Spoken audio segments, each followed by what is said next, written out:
Halo teman-teman, kita nyambung lagi ya untuk mengingat kembali step-step sebelum melakukan operasi timpanoplastik. Kemarin yang pertama sudah dibuatkan juga video kenapa harus melakukan operasi tersebut. Yang pertama sekali kita sudah konsultasi dengan dokter dan periksa beberapa kali. Kemudian kita disuruh untuk tes audiometri.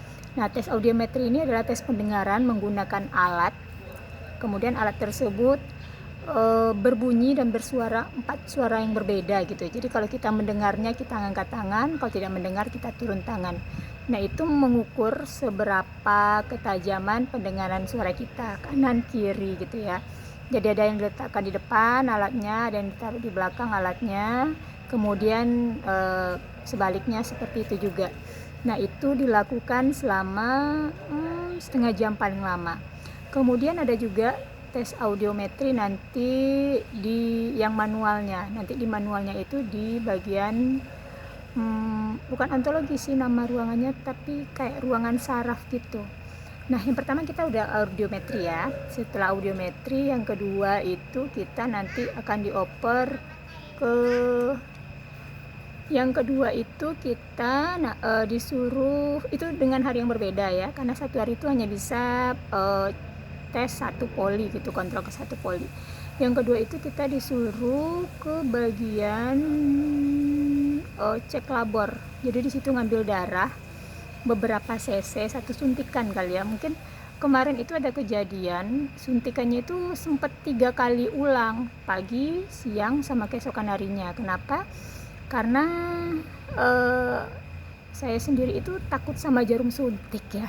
Jadi saat jarum suntik itu ditusukkan, darahnya itu nggak dapet gitu.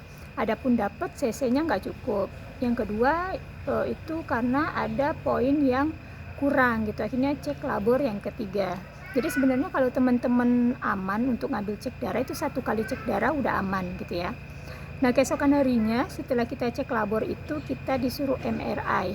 Nah, kebetulan karena timpanoplastik kan bagian kepala, kita masuk ke ruangan khusus MRI setelah kita ngambil jadwalnya dulu karena ngantri ya. Ambil jadwal, kemudian untuk MRI itu kita lepas anting, lepas peniti, tapi boleh tetap pakai jilbab. Dimasuk ke dalam lorong, kemudian ya melihat kayak lampu putar-putar gitu kan. Kemudian keesokan harinya baru selesai hasil MRI-nya siap untuk dicetak. Oke, setelah kita sudah melakukan cek untuk MRI, kemudian lanjut ke anestesi. Nah, di anestesi ini kita itu ngambil antrian lagi nih di mana sih namanya, di loket lah gitu ya, loket pendaftaran untuk anestesi. Di anestesi tersebut kita konsultasi dengan dokter anestesi terkait riwayat penyakit, kemudian ada gigi palsu atau enggak, alergi obat atau dan sebagainya.